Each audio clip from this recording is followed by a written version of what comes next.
Previously on Elden Ring. Today, we set our sights on traversing the Coward's Path. I figured out who this guy is. He's death. Because they say you are what you eat. And I'm pretty sure this guy just ate my death roots. A little weird. Which makes me think of that bald sorcerer, Toph. And that we're meant to give the other key to. Luckily, he said he would be patient, and that patient paid off for him. Somewhere in Laerni is the Path of the Cowards. P.S. I do know that we have the Dectus Medallion, its whole entirety, and we can use the lift, but I want to do this. I feel like it will be more fun. Anyway, we set our sights on this structure for clues, as well as this mysterious red circle. On our way, we run into another Everjail, where we find a giant named Bols. With little resistance, we free him from the jail. Next, we commit highway robbery, again, only to get a sword that I have zero interest in. You'd think they'd be carrying something more important to warrant an armada protecting it. Moving closer to Carrier Manor, we encounter some magical resistance, but quickly make it inside where we are safe, right? What are those? Is it a bird? Is it a plane? Is that Spider? Is that Hands? Is it Superman?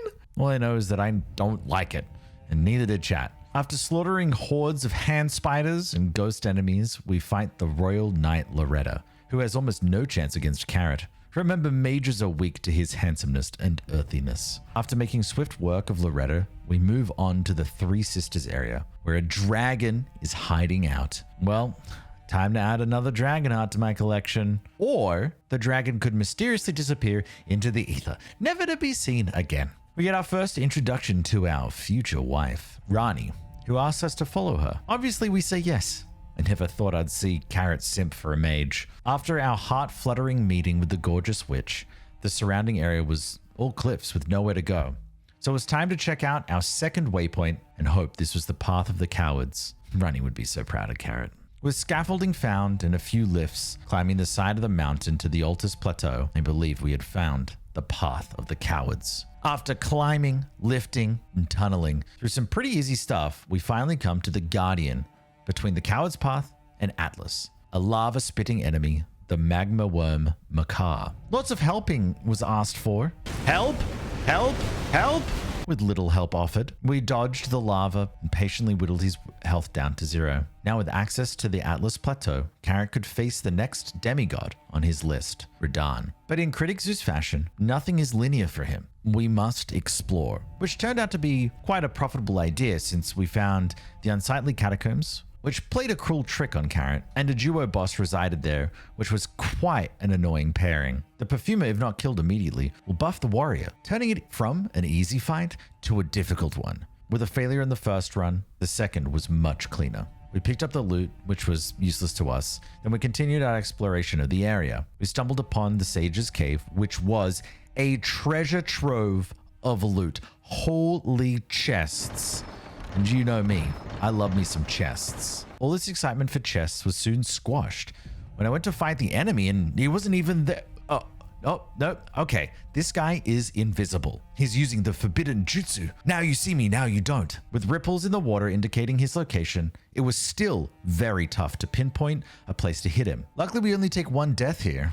And then I'm able to read the assassin's movements better to win the fight. Feeling relieved I don't have to fight any more annoying bosses, we leave the cave and continue our exploration. And then this fucker comes out of nowhere, Lanciax. With red lighting, you can just tell this guy's pissed. Well, since that stupid glintstone dragon ran away on me, I guess we need to take care of him as a replacement. And he's gone. What's with these...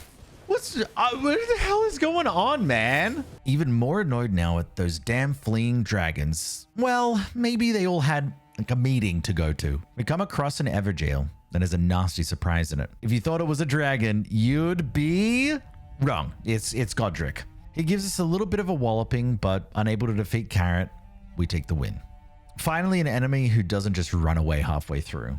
Annoyed with Atlas, it was time to take a break and actually go kill our next shard bearer, Star Scourge Radahn. With a little bit of lore shown how he has been eaten inside by Melania's Scarlet Rot, forcing him to these wilds, consuming foe, allies alike, just to survive. Well, don't worry, Radahn. Carrot will remove that curse, but I did not expect it to be this hard. With annoying bow shots, furious slashes, gravity-defying magic, and even becoming a freaking asteroid. We were able to release him from his curse. Rest easy, Radahn. With him taken care of, upon his death, the shooting star opens a way beneath the lands between. We'll put that on the back burner for now, as it was time to head back to Atlas and head to the massive castle. Commuting to the city was a chore. Enemies upon enemies just kept getting ahead of us, all stronger than the last. Finally, at the top, there were 2 tree sentinels. The damn bastard that gave me my first 45 deaths. After carefully luring one away from the other, we died. But on the second time, it went, oh, the second tree sentinel has joined the fight? Though through rolling and slashing, both were taken care of, and a chip had returned to Zeus's shoulder. After searching the area for a little while, we found the entrance to the city, guarded by the draconic tree sentinel, a guard worthy of his post, but still not powerful enough to keep the future Elden Lord Carrot back. We enter the city and find some trumpet band members, bunch of losers, then make our way down to the city streets and pick up my new garb, the upper class robe. Now I'll be just like the locals. We find our first shortcut in a long time, only to be told by Millennia that she's now leaving me since we're at her destination. We have become maidenless once again. Sag. With the shortcut unlocked, we stumble on a secret underground area under a lift. Oh, no, that's just death. After a bit of exploring and running up a root of a tree, we get to our next fight, Goldfree. He hits hard but somewhat predictable, which gives us a first try fight. Only a few steps further, and we are met with the visible version of the Black Knife Assassin, who almost takes us out before our fight with Margot, but we swiftly remove him from the game and move to the big boss of the episode, Margot, the Omen King. He's pretty pissed he hasn't become Elden Lord, and now we must deal with that wrath. Margot has all the skill, but it's a little too flashy for Carrot. With a final slash, Margot falls, becoming a husk of what he was. With Margot taken down, it was time to try and enter the base of the Erd Tree and become Elden Lord. Alas, we cannot enter. There's a protective thorn layer. As we lay at the grace, upset with our failure, Milena is back. She tells us that I'd no longer be maidenless, as she'd be joining on a quest to acquire the Flame of Ruin in the mountaintops so we can get through the Thorn Layer and become Elden Lord. Home of the giants and marriage awaits.